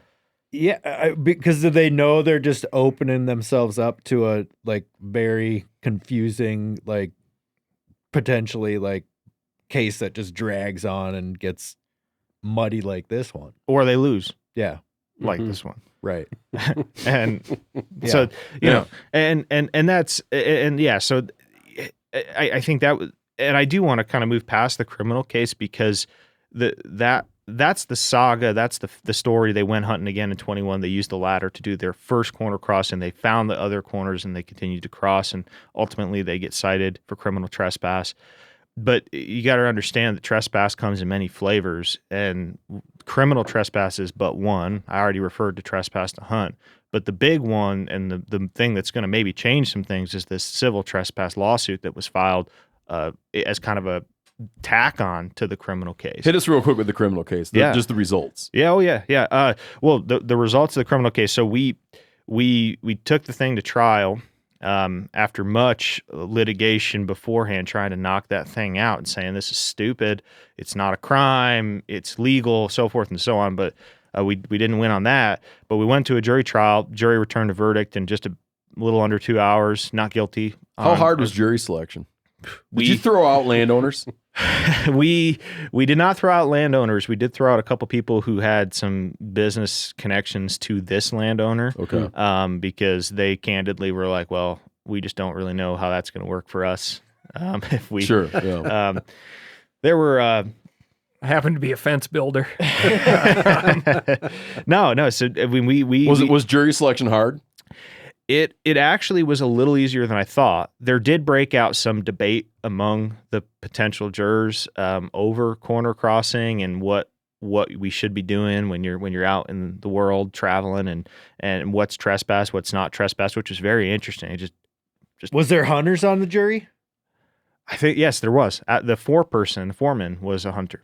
Yeah, and if I remember correctly, the foreperson during jury selection, he told this story that was something like, well, I was out hunting once and I was getting near the property line but I thought to myself, I'm going to be really careful. I don't want to get too close to the property line. So I'm going to stay a good 100 yards from the property line. I don't want to even get near it. And my thought process was, oh, this guy, he might actually get it. Like he understands. But I think the prosecution thought, oh, this guy really is going to be a stickler. And and so I thought they were going to knock him out for sure. And then when we kept going back and forth, knocking jurors out, and he kept sticking along, I was just thinking, well, just let him stay. And sure enough, he's our foreperson. And Yeah, because you could read that as like he's overly deferential to private property rights, or like he knows that this is a mess and he wants to cover his own ass. Right. Yeah. Or he appreciates the absurdity of it, or at least the results that would come from if that's really what trespass is. So he stuck around. We got not guilties on for all 4 guys on 2 different theories of trespass. And deliberation was how long? Just under 2 hours, Yeah. which was great. Zach Smith actually knocked over his water pitcher onto John Slowinski during the verdict reading, which was great. He stood up and there was a water pitcher in front of him, knocked it and flipped it right into John. So Do you have any insight into the deliberation room? nope. Jurors would not talk to anybody. Wouldn't talk to reporters. Wouldn't talk to us. So no, don't know what went on there. Okay. And then interestingly, during jury selection, 3 of the 3 guys from 2020 were issued citations by the sheriff's deputy for the 2020 hunt. They're like, we know where those guys are. Yeah, so it was really bizarre because there were jurors in the room when the sheriff handed them citations up right at the beginning of trial. I don't really For what? For the 2020 hunt. Same For the thing. first hunt. Yeah. He served them with citations for trespass during jury selection. But then did that trespass case get rolled into the same trespass case? No. So it was going to go on its own separate little track, but a few days after the verdict, the state elected to dismiss those charges. Oh, jeez, so man. yeah. I didn't know that. Yeah. So we almost had to do it all over again. So I'd be like, can I just record? Yeah. Can I just record this one and play it for the next one? Yes, I mean, so thankfully that went away. What do you think their reasoning there was, or their goal? I think maybe they were thinking if they got convictions at trial, we'd have to take a plea on that new set of charges or something like that. I honestly don't know why they wouldn't just charge it or do it all at the same time. We in fact had said that early on in the case. It was like, well, if you're, either that information's coming in because we're dealing with it now, or it's not, they can't talk about it at all because it's not part of this case and it's not relevant. It was kind of a weird angle that took place, but it got sorted. The more, and the criminal case thankfully kind of ended that way, ended with a whimper. But in the meantime, in February of the same year, 3 months before the criminal trial, we got an email. All the criminal defense attorneys got an email from this other attorney who I had not known before. Said, hey, I represent the ranch. We're suing your guys for trespass. You guys gonna accept service, or do I have to go serve them with papers? Really, it's a fun email to receive for sure. I'd be like, where are you based? Yeah. So it was an interesting move. I was wondering if that was going to happen, and then it did. And so that kicked off this civil lawsuit. Did that letter state the nature of their civil suit, or it just said we're starting a civil suit against these guys? It actually attached the complaint, which is the case initiating document for the civil suit. So we saw what the claim was. And so we accepted service, and ultimately... But you didn't know the dollar figure at that time, No, did you? nope, did not know. And that's an interesting... Were you curious about the dollar figure? Well, I was a little bit. I thought it was silly because at least in Wyoming and in many states, trespass can ordinarily only get you whatever damage was caused or a nominal amount of damages. If you trespass, the example I use, because it's something that rings true to me, I used to play a lot of wiffle ball in my parents' backyard when I was a kid, and you'd hit the ball over Great the fence. game. Yeah. Mhm. And you hop the fence, go get the wiffle ball, and you're in your neighbor's yard for 5 seconds, and you grab the wiffle ball and you go back. Well, is that trespass? Technically, yeah. You didn't ask for permission. You're on their property. That's trespass. Is it 25% of the value of their house worth of trespass? I don't think so. So the court, if they were to sue that little kid... I mean, if that were true, what is happening in Steve's neighborhood I mean, there'd be I'd be some, rich. Yeah. or poor, depending Yeah, I was on. gonna say Oh yeah, there's some I wasn't arrows looking at it that way. flying I'd be around rich. and- Yeah. There'd be a lot of countersuits. There'd be a lot of countersuits among the various families with kids. Yeah, right. So I just, in that instance, you could get, if you really wanted to sue, you get nominal damages, which is it's always some $10, $20, $50, whatever. That's the way I looked at it. But I cared about the value because I wanted to take the case to federal court because they had filed their case in state court, and I was really keen on no, if we're going to do this, let's get an answer and let's get a real answer. So I wanted to go to federal court. So I told the guys, look, this is my theory. This is the way I think we should do this. And so it all kind of shook out that the guys were like, all right, we're going to use you, do the civil case for us. Like we all four, because I can do all four of them in a civil case. So they were like, yeah, you do the civil case.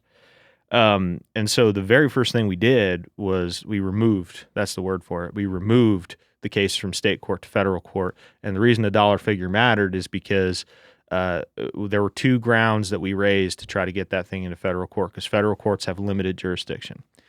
And the one ground we said that we were a little more confident on was we're citizens of different states. This isn't it's a Wyoming company, and we are Missouri residents. Well, technically, it's got North Carolina citizenship, that company, because it's an LLC. Doesn't matter, boring. But it's a different state. But we also need to satisfy the amount in controversy. It needs to be more than $75,000. We need to affirmatively show that. So we put in our notice, look, this thing, and we cited the property listing, this property is worth all this money. And they're claiming, and they claimed in their complaint, that we clouded the title to their property by corner crossing. So we argued, look, if they're saying that we're affecting the marketability of this 16.22 million or whatever it was property, then certainly it's that much is at issue. So take our case. And interestingly, You guys came up with the number? at first, Okay.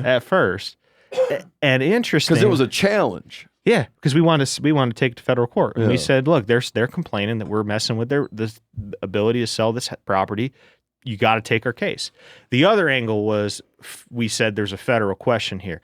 The federal question is what Unlawful Enclosures Act? How does that apply? There's all this federal land at issue. Access is a hugely important public interest. This court needs to answer that. Mhm. We need an answer. Interestingly, they, of course, asked for the case to go back to state court, and they said that's because they ain't that much at issue. They haven't shown that there's that much at issue. They actually said that way back when. They said, look, they haven't shown the amount in controversy. We didn't say the amount in controversy was that much. There's no federal questions here. It's just a regular old trespass lawsuit. Send us back to state court. They said that. And they lost on that. And their motion to send it back was denied. Kept the case stayed in federal court, which was huge. And then we tried to, it's a strange little judo here. Then we tried to dismiss their case and say they don't have one. So it's just a lot of, yeah. And still there hadn't been a dollar amount floated out. Not yet. Because that would come later. We lost that motion to dismiss, but the judge said something really interesting in that order.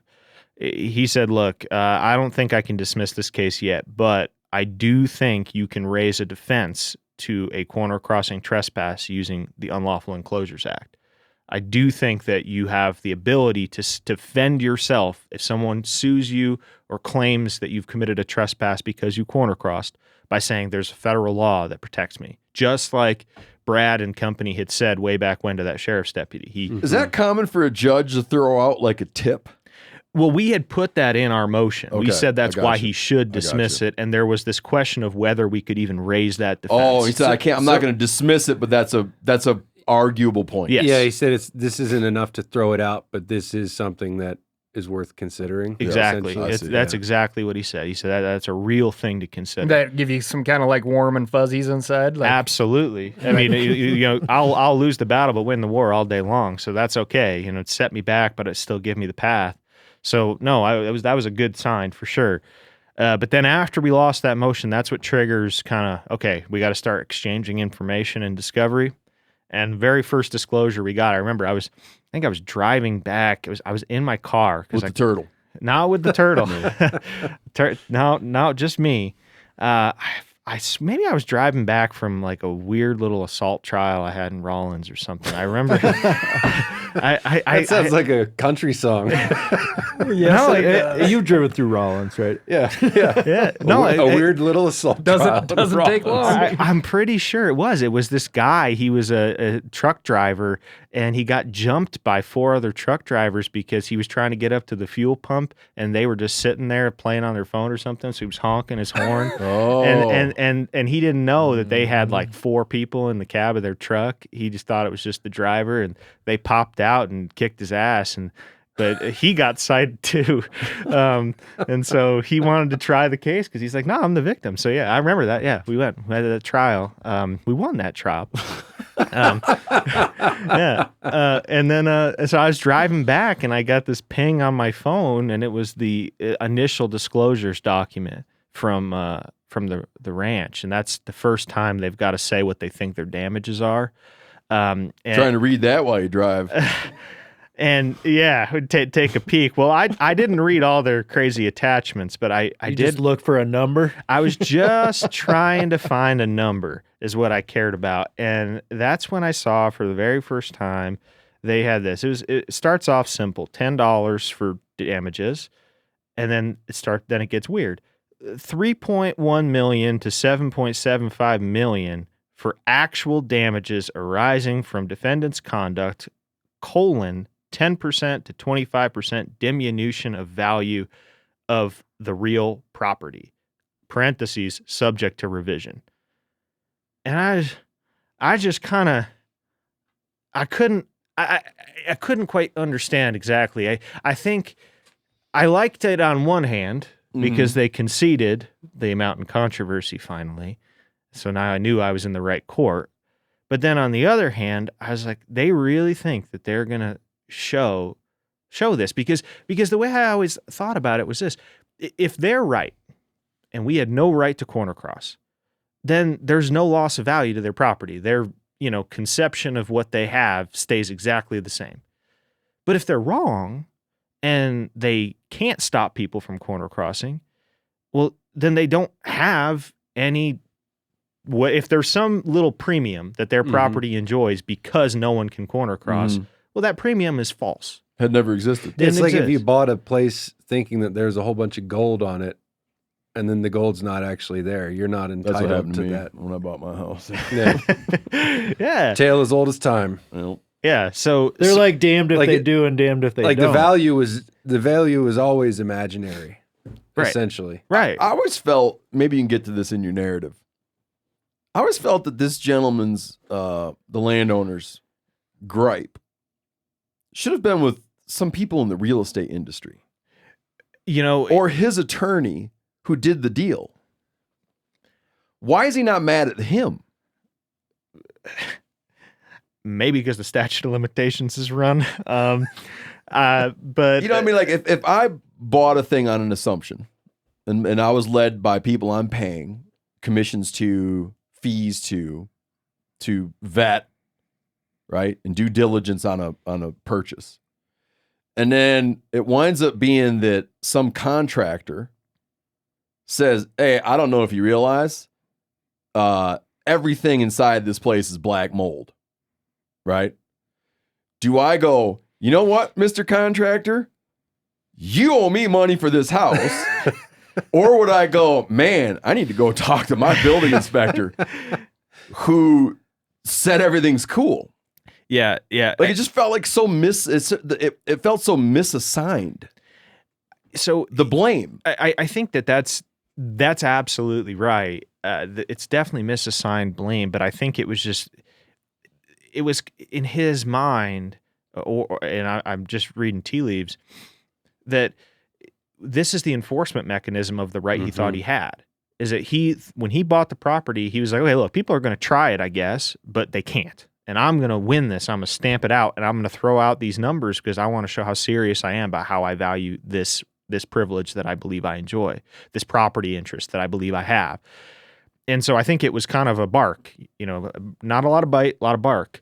And I think that there was a realization of that because of the public attention on the case, that if we can get out into the atmosphere, this is really what you're facing. And believe me, not a fun conversation to call a fence builder, his employee, a truck repair guy, and a band director and say they think the damages are, getting close to $10 million. What's in your accounts right now? Yeah. Not a fun conversation at all. But I'm just trying to. So this I'm is just like- trying to get the law. I don't want to stop you because you're doing a great job of explaining the whole thing. I'm just trying to. I've never been able to grapple with the logic. It's more of an attempt to keep the House of Cards, to make the House of Cards look like it's still standing, essentially. Yeah, we were talking earlier about security theater and how, TSA, for example, they wear their uniforms and they have their scanners and they do all their stuff and they look really serious and they're kind of, stern folks, because the visual of security is more important than the reality. Like, can they actually stop stuff? We know they don't stop stuff. We know they're not good at it. But for most people, just the apparatus, the visual is enough to make it secure. You're not going to try it. You're not going to test it. And I think that was the concept behind. You've never lost a pocket knife to those guys. You're gonna look me in the eye. Well, Tell me they haven't found your pocket knife. I've never bought a pocket knife, but I. Everyone at this table can attest to their effectiveness at pocket knife detection. And stray shotgun shells. I think their stats when they do their quality control are not very good, but with stuff that can actually get through. I'm joking. I understand. But yeah. Well, I'm not joking. We've all lost knives to those people. But go on. Yeah, but so I think that the concept was, if I throw out, this is how serious it is. It's $7.75 million worth of damages. Do not even think about it. That was the message to everybody. It's peacocking. Yeah, exactly. But did they ever acknowledge that in suing for that amount of damages to the property, they're also admitting that the damage was done because corner crossing is legal? No, but I know that's the It's thing. like But they're this saying, weird, the damage was done because he did it. Right. And he owes me. Yeah, because corner crossing is legal. It's. It is strange. Am I just reading it wrong? No, you're reading it exactly right. And I think there was two angles of this. When they're trying to be legitimate, their claim was, well, these four guys and everybody who had been helping them with funding and BHA, everybody else that's involved in this issue of recognizing the legality of corner crossing, they're in some conspiracy to just have everybody run amok on the ranch and commit just serial after serial trespass. So I think that was the concept, is like, well, these guys are the spear, they're tip of the spear that's going to puncture my property rights. So that's why I'm going to go after them. But I think the reality, that's good. That satisfies. Yeah. But it also speaks back to the flaw in their initial strategy, right? Which we've discussed. It's like, if that is what you wanted to circumvent, you don't call the sheriff, you don't call the DA, you have a person-to-person conversation with this group, and you figure out a way to let them continue on what they're legally doing in a way that is completely inconspicuous to every other group of hunters out there that could ever go down that county road. It'd be better if you parked up by the house. In fact, why don't you park up at the ranch house? And the Missouri hunters would have liked to keep this spot a secret as well. Exactly. Like everybody that's the would have hunting been happy, conundrum. right? That's the real victim here. These guys are now Yeah, out. their spot These guys are out is on the blown. spot. Yeah. It's gonna be a pumpkin patch up there. Yeah, what in a civil trial, what is the damage amount assigned to losing a good hunting spot? 10 million. You should counter sue because you blew this whole thing up. Now it looks like that. I was trying to make this analogy for that famous photo of people trying to get to the Klondike goldfields. Right. And they're climbing up that pass out of Whittier. That's what that ladder looks like right now going into this range. Golden staircase, something like that. Yeah. Yeah. No. So that whole question was just, and it got stranger still, because as the case progressed, they got an expert who opined about this diminution in value of corner crossing as legal, and that was how he based the opinion too. It wasn't like, oh, my opinion is based on what the footfalls of these 4 hunters in 2020 and 2021 caused this damage. Yeah. His opinion was, well, if a court says it's legal, this is what's going to happen to the resale value of your ranch. And he even went higher. He said that the diminution in value could be as high as like 30%. Just because he knows selling ranches, and this is how hard it would be. Yeah. I guess the dam just went up a little bit. And then we got to kind of the eve of the summary judgment hearing, and we get this filing from them that says, look, if you rule in our favor and you say corner crossing is illegal, or that these guys committed a trespass in the way that they did their corner crossing, we'll drop our damages. We won't ask for any money. And they can keep hunting. And this went to the court. Yeah, they filed this with the court. They filed that with the court, and they said, if you rule in our favor, we're not asking for any money. We won't ask for anything. But they waited until right before that. But wouldn't that point be not? Why would the court be able to consider that? Because they're not. The court's not negotiating. I don't know if it was an act of diplomacy, and it was like bringing the beer to the guys at the fish It's cleaning. like giving him an off ramp. Yeah. It was like, look, don't worry if you have heartburn about ruling in my favor because I'm going to crush these people with the damages. Don't worry, I'm not going to do that. Got it. And so, was that presented to the alleged trespassers as a deal? Or was it just sitting in the court? No, it was just filed with the court. It was just filed with the court saying, look, if you rule in our favor, we're going to drop this, or we're not going to even go for all. But then, are your clients notified of this question? Yeah. Oh yeah. No, they would see that, but it wasn't like an offer of settlement. It wasn't like, hey, let's settle this thing. Got it. It was just to the judge. So. Yep. It kind of was what it was. And the judge says? Well, ultimately, the judge ruled in our favor, so the judge never addressed that issue at all. Oh, okay. Yeah. It was just kind of sitting out there. It was just an interesting... He never had to weigh... He's never forced to weigh in on that. No, I did not have to weigh in on that side of it. Yeah, so we go through that whole discovery phase, collecting evidence and whatnot through end of March of 23, I think. April 15th of 23. And then we all filed competing motions saying, you don't need to have a trial in this case. We win for this reason. And they filed their corresponding motion. And then we had a summary judgment hearing on those motions on May 10th of 23 and made our arguments directly to Judge Scavdall. And he questioned us, peppered us. He's a very prepared judge, and he was ready, and he had lots of questions for everybody. Then we waited, and then it was kind of okay. Well, can you give me a sense of what would be a question? Well, so I'm just curious, how particular are his questions? You know? Pretty particular. For example, I think I spoke for maybe 20, 30 seconds. I've got the transcript somewhere, but I spoke for maybe 20, 30 seconds, and he interrupted me with a question of something like, well, how is this not... they have this bundle of sticks, is the way lawyers like to talk about property rights, and they have a right to exclude people from their property, and that includes the super adjacent airspace above their property. So when they cross through that corner, I mean, they are crossing through airspace that's technically above their property. So why doesn't that affect their right to exclude? I mean, it was like that level of granularity. Okay.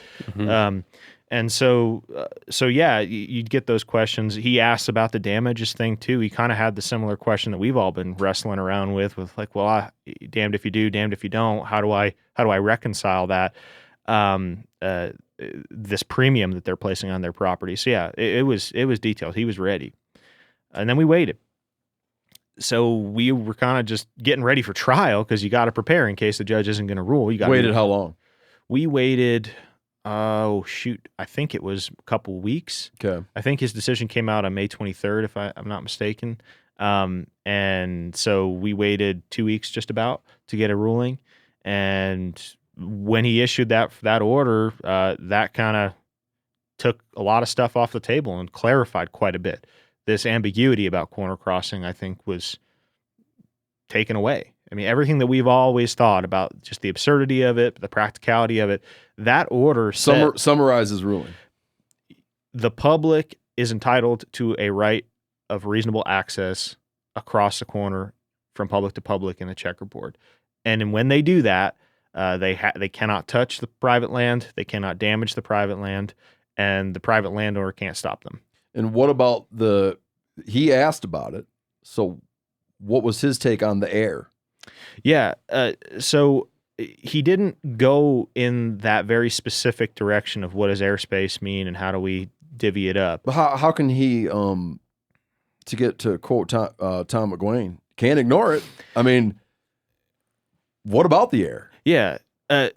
What he hung his hat on was precedent. He hung his hat on a couple cases, in particular this really old case called McKay.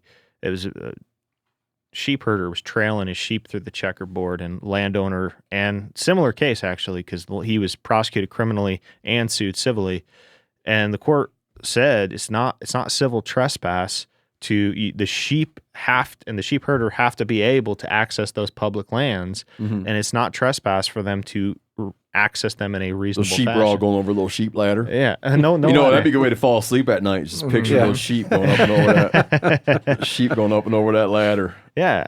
So he hung his hat on that case. But as far as the airspace question, I guarantee it's coming back. It's going to come back on this appeal that we have going on right now, and we're going to have to pin it down or at least respond to it. But the way we responded to it last time was, look, airspace trespass, which is kind of it's a weird question because it hasn't really affected us too much. We've already had cases that say airplanes are not trespassing on private property when they're flying overhead. But there was kind of this threshold of, some undetermined amount of space above the land that a private landowner has a right to control. But the trespass cases have always said it's not an actual trespass if you use that airspace or go through that airspace unless it causes damage or it interferes with the use of the airspace. And that was what we hung our hat on, is to say, look, if they're going to go with an airspace trespass, whatever, well, they weren't using the wide open rangeland airspace or the land itself at all, other than their T-posts. And we weren't interfering with that non-use of that land, so it's not an actionable trespass. That was our response then, and it didn't really become super crucial at that in Skavdal's ruling, but it's something we'll have to address when we get to the appeal for sure. What's the appeal look like? Yeah, so right now we don't know quite yet. We just know that the case is on appeal all the way. There was this whole motion to stay Skavdal's ruling, and that got denied. Basically, the landowner said, look, if you don't stay this ruling come hunting season in the fall, everyone's going to be running rampant over my land. I actually don't know what the current status of that is. I don't know if people have been corner crossing or not. Because have you been out there? Have you driven out to the? I've driven through, but I've never been out to the corner. I've never been out. I want to go. Yeah. I do. I want to go right to that corner. I really do. I feel like when this is all settled, the band director should bring his marching band out. And just do it. Yeah, Then dude, you'd I be would personally interfering. have zero appetite. I would have zero appetite to hop that corner, man. Just like, But it's just and become real. that's a really interesting point, because there's nothing. It's already been discovered, right? So it's not like a sneaky hunting spot anymore. So like if your point of view is purely just hunting, it's not going to be to this very known place now, right? But I just made a really interesting observation, and Ryan and I were talking about it because I drove out to Buffalo, Wyoming. TRCP and BHA did listening sessions where they tried to invite in stakeholders to discuss corner crossing and just kind of get a temperature of everybody's feelings. And Maggie Hudlow went to a couple for us too, and kind of in the hopes that something really dramatic would happen, really, that we could, put on the website and talk about. And the most impactful part of that to me was like everyone in that room was very interested in access to public land. Nobody in that room was all that wrapped up in corner crossing. The takeaway that I had... Not wrapped up in that specific issue. Not wrapped up in that specific issue. The takeaway that I had is this is something that we do. This is something that we have done. And this is something that we will continue to do. And it's just not, it's not an issue. It's not something that we talk about. Yeah. Right? Because it is a means of access currently. It has been a means of access. And even the landowners present, they were much more concerned about, well, these places that it's like a thoroughfare where it's a bigger chunk and people park there. What about the parking? And what about the, stuff like that? A bunch of proxy arguments. Yep. Yeah. My interest in it, my interest in this subject, which is deep, has mostly always stemmed from how could something like this be unclear? Yeah. Like of something of like such huge ramification and such squabbling and lawsuit, like how could, and I'm sure because you work in the law, you're probably aware of a lot of things that are unclear.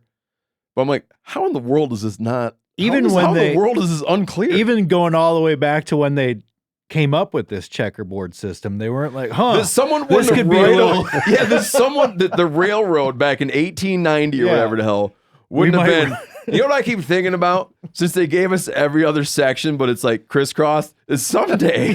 But that is the genesis of the Unlawful Enclosures Act, was to address people, landowners, entities trying to strategically purchase right and block off other chunks. And it would be fine if it was just that federal thing deciding it, but then you have states form and the states do things differently. And and I'm sure in a lot of cases too, you know, like you grow up in counties where you're like, you do not mess with that landowner over there. Mm-hmm. Like everybody knows that type of thing. I guess my take on it, I guess the point I'm trying to make about it, if this had just been settled again and again over time, right, and it had gone to the Supreme Court, and the Supreme Court's like, no corner crossing, I don't think I would have ever been in a situation of sitting there looking about how to overturn that Supreme Court decision, right? Just the way there are people always plotting how to like overturn Supreme Court decisions. I just wouldn't have been in that pot of people. I'd have been like, oh, it's just, it's just been decided. But in learning that it hasn't been decided and it's unclear, and I've expressed this in interviews, it's like, if they are going to argue about this, I just really want the access side to have a really robust, clearly articulated argument, because I know that I'm not worried about that argument coming from the other side. It'll be funded. It'll be articulated very clearly. And it's like, if there's arguing yet to be done, I'm interested in the argument, but I would never have caught on to like, you know what I mean? I would never caught on to trying to upset something that had been clearly decided. Fired you up if it was just always a settled thing and you wanted to overturn it. Yeah, it wouldn't be like me and being mad about 400 square inches of Hunter's Orange. Mm-hmm. I'd like to overturn that. I would never have sought to overturn this. Because it just would have been how I would have just accepted it as like, that's just the way things are by God. You would have accepted it the same way you accept a private property line, right? Yeah. I would never think like, I would never be the guy that's like, can they really do that? Right? I'm going to go back to the beginning of time and find out if they can really do that. Yeah. Yeah, and I think that all of your reaction, isn't this obvious, is how I felt when I first learned about this. Mm-hmm. And I pulled it up just because it's funny and it fits. It's how the Supreme Court, at least one justice, thought about it too. One time this kind of issue made it all the way to the Supreme Court, called Leo Sheep. And what? Leo Sheep. Okay. Leo Sheep meaning the animal. Yep, sheep being the animal. Leo Sheep Company versus United States. Got it. And so Thurgood Marshall actually said during oral argument, really? Yeah, he said this. That guy. Yeah, he said this. Is it not true, if you look at the checkerboard, that it would always be possible to stay on government land except where you had to cross at corners?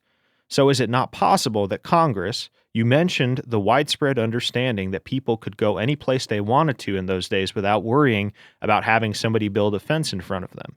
Is it not likely that Congress did not dream that there would be any problem about cutting across a corner every mile or so? Mm-hmm. That was his question in 1979. No kidding. Mm-hmm. Yeah. Is that where this is headed? Supreme Court? Like, what's the pathway? What's the legal pathway? Yeah, so we sucked the case to federal court. We kept it in federal court. We won it in federal court. Now they're appealing to the 10th Circuit.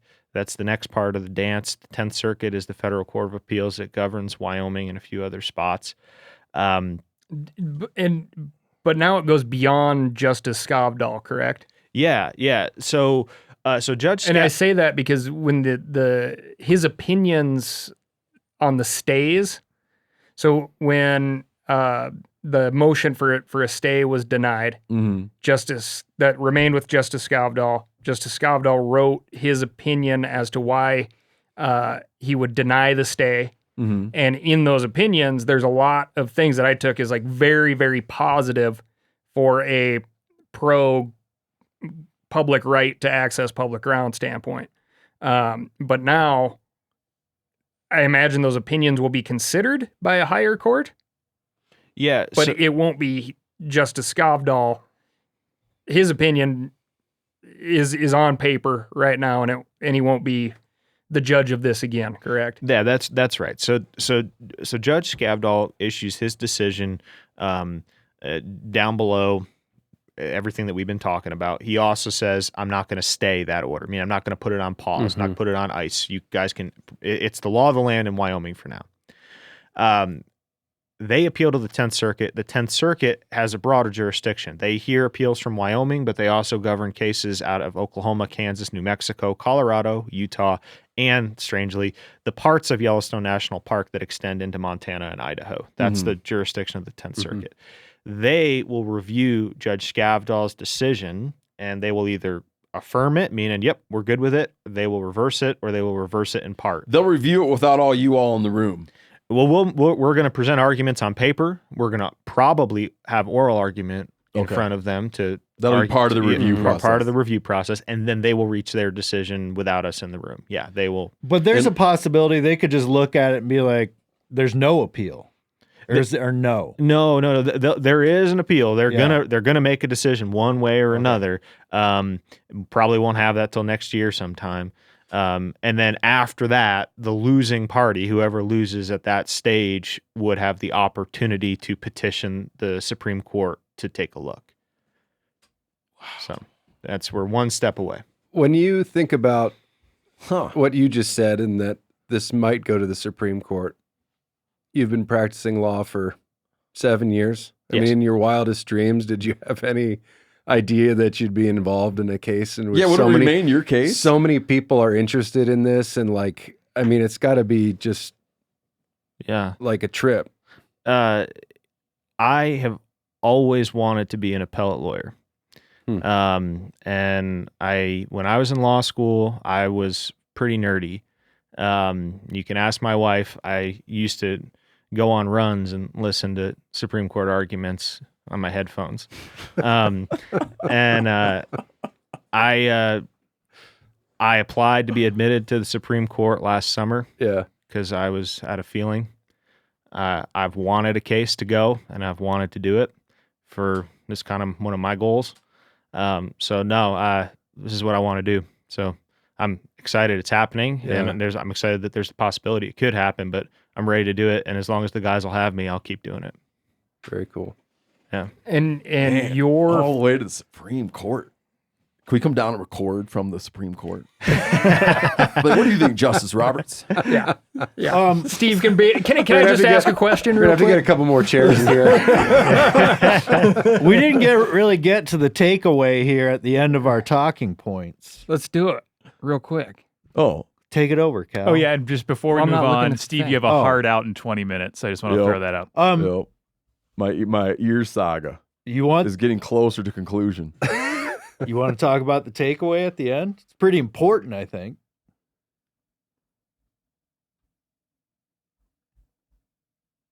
Oh, well, he just said that. I think it. I'll read it flat out. It says, what people should know. Sufficiently, you can take this to task or agree or whatever. Sufficiently careful, non-damaging corner crossing in Wyoming is legal under current Wyoming law due to iron bar decision. Statewide. That's right. So does that mean that there is zero legal risk of someone getting cited, hollered at, advised against by a law enforcement official corner crossing? When Brown versus Board of Education was decided, Okay. that was the law. Yeah. And you probably remember the images. Yeah. Mm-hmm. Just because something gets issued as a decision and it is the law doesn't mean practically people are going to agree with it or follow it. Got it. Especially with something that's contentious Yeah. like this. And so what I'll say is this. Legally speaking, I would feel you got real strong defense with that iron bar case, and especially it's not civil trespass. No way. Absolutely not civil trespass, because that's what iron bar says. Criminal trespass is a little squishier deal, and local county attorneys can kind of they have a lot of discretion to bring cases, even if it's going to be hard for them to win. So could you get cited for criminal trespass? Yeah, you could get cited for criminal trespass. Would you win on that case? I would feel pretty good about your odds.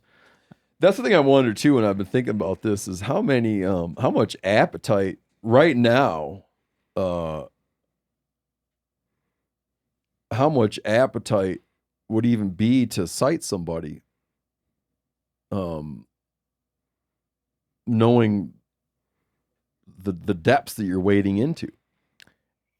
All I can say is that there have been at least 4 or 5 current county and deputy county prosecutors across the state of Wyoming that I have seen since the decision came out who have all slapped me on the back and congratulated me. Is that right? Yeah. That's what I was going to ask you. Like, did this like kind of reverberate all the way across Wyoming? So like the landowners are aware of it, county prosecutors are aware, like everyone's kind of aware that this is the deal now in Wyoming, or Wyoming is a small town with long streets. right?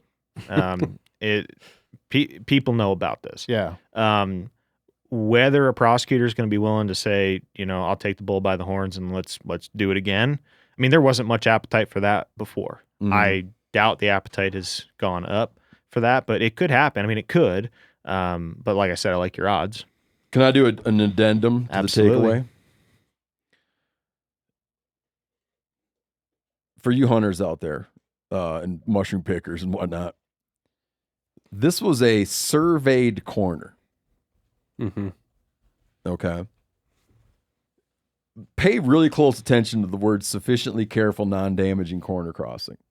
This is a surveyed corner where the exact location of this corner has been certified, right?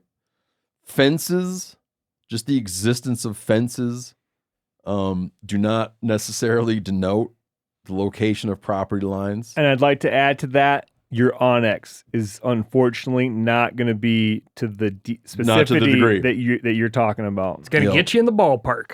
But you need to find a pin. And this is not the app I use most in life outside of probably my text app is onX.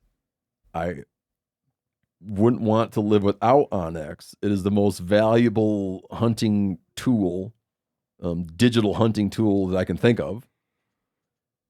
But it doesn't show my property line Right. where it sits enough that think about what we're saying. You're walking on a checkboard and you're placing your feet so carefully that you're on the black and you never touch the red. That is not what any digital mapping app has never told you that it's delivering you that level of accuracy. Right. You could be 3 feet off and breaking the law. Well, and it's not just the app. I mean, it's just the techno. It's not like specific to onX. Yeah, it's aerial imagery. It's well, and it's how much. So I think it's the it's degree very of relevant precision of your. In the Justice Skavdal's stay at the end, he says, "I want to take this opportunity." the defendants in this case peaceably crossed. Do you like how I'm playing lawyer, Ryan? I like it. All right. Defendants peaceably crossed from public land to public land in the checkerboard area on foot without touching the surface of any privately owned land and without damaging any private property.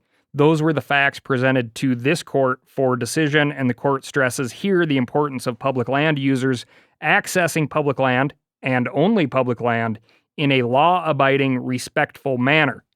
A physical confrontation with a private landowner, which we could get into, instigated by a member of the public may prove to be the single surest way for plaintiff to secure a stay pending appeal because the likelihood of irreparable harm would no longer be speculative at this point. In this order to deny the stay, there's also language that just says, like, it was crystal clear the intent of the hunters was to move through this zone. So I've certainly said in my podcast, if you are going to attempt this, act as if eyes are upon you and you locate the corner and you move through that zone. Don't stop and dink around and pick shit up, for God's sake. Just move through. Clearly with the intent of moving from one area of public into the next area of public. The worst thing that could happen right now, if you're an access proponent, the worst thing that could happen right now is a bunch of people throw their middle finger up in the air and start willy-nilly jumping over fences, corner fences. Yes, and in the judge's order, that's not where this sits right now.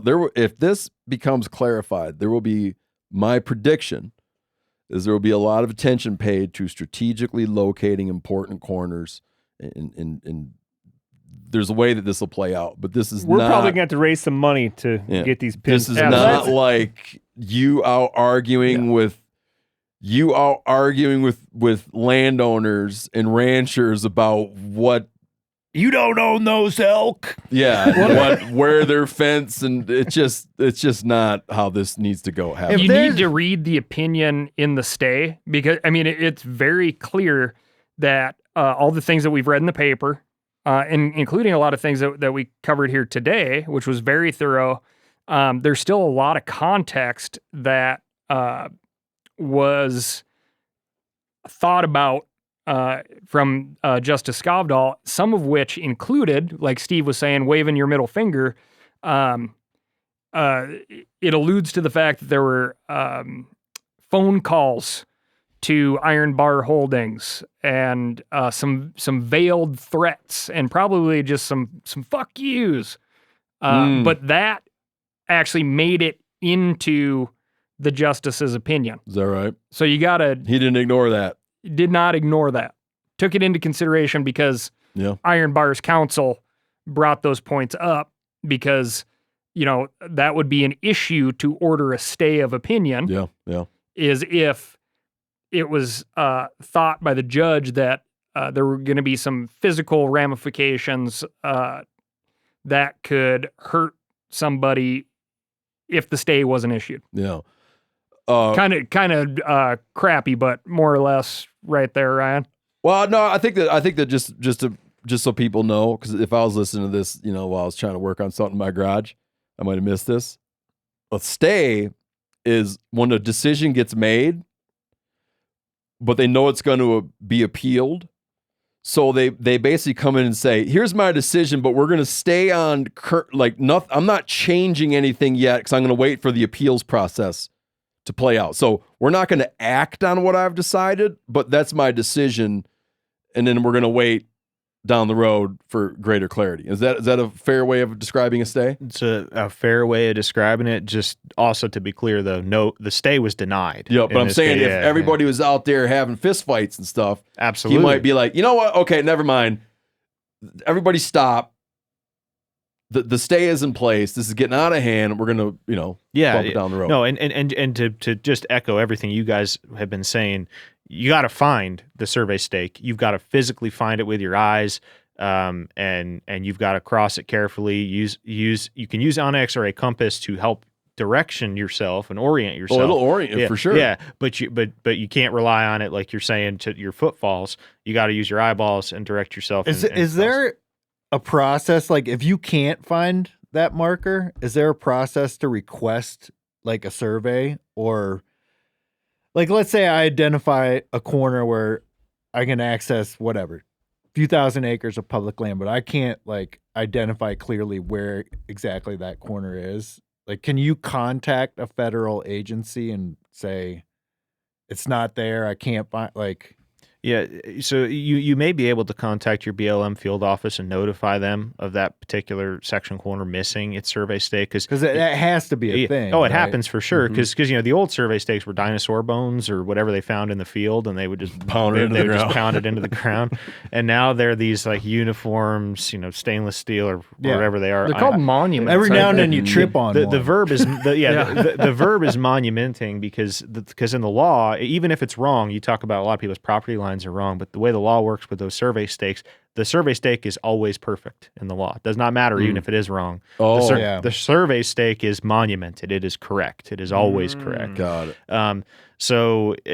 You should notify BLM field office and maybe they can get it resurveyed or something like that. You know when you hear the term down to brass tacks, you want to know what my understanding of that is? The caps right there. Is that what it is? Yeah, that if you wanted to get really, a survey buddy told me this. I never fact checked him on it.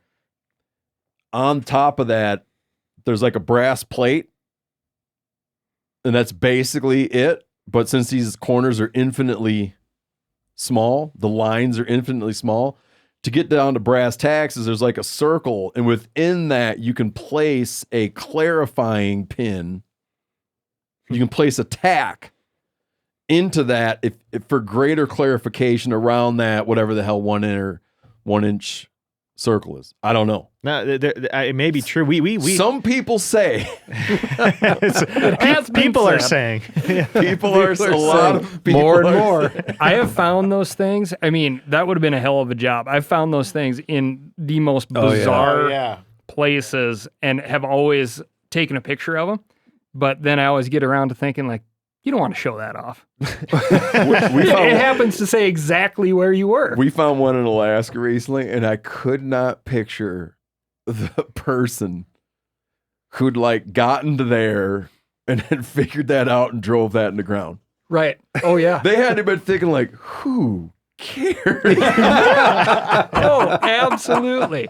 Yeah, because there are just obvious places where even, 100 years ago, 150 years ago, where you have this mindset of like, oh yeah, the tax base is coming. This is all going to be homesteaded. There are plenty of places where you are standing, you're like, not this place. Yeah, where he's like, listen, dude, I get it. No one is ever going to come look for this. This is never going to wind up being a thing where people are standing here arguing. Little did they know. All right, well, thanks for coming on, man. Yeah, absolutely. Can you come back when something happens? Happy to do it. Oh, and what a timeline. Can I go down there to the Supreme Court with you? You could, yeah. Really? There's you got to get in line because there's public seating and there's limited space. I want to get right up there with you. I'll see what I can do. I'll be like, I got an ear thing, so I got to sit up here. Timeline, one more time. Yeah. So the deadlines for some of the appeal has been extended a little bit for various reasons. So we expect the very first volley of argument will come out next month from them. They will file the first brief. It should be November 6th. Mm-hmm. Then we will file an answering brief either sometime in December or later, depending on if we need more time. Then they will get one more crack at responding to our brief, and then it'll be up to the 10th Circuit to set argument and make a decision.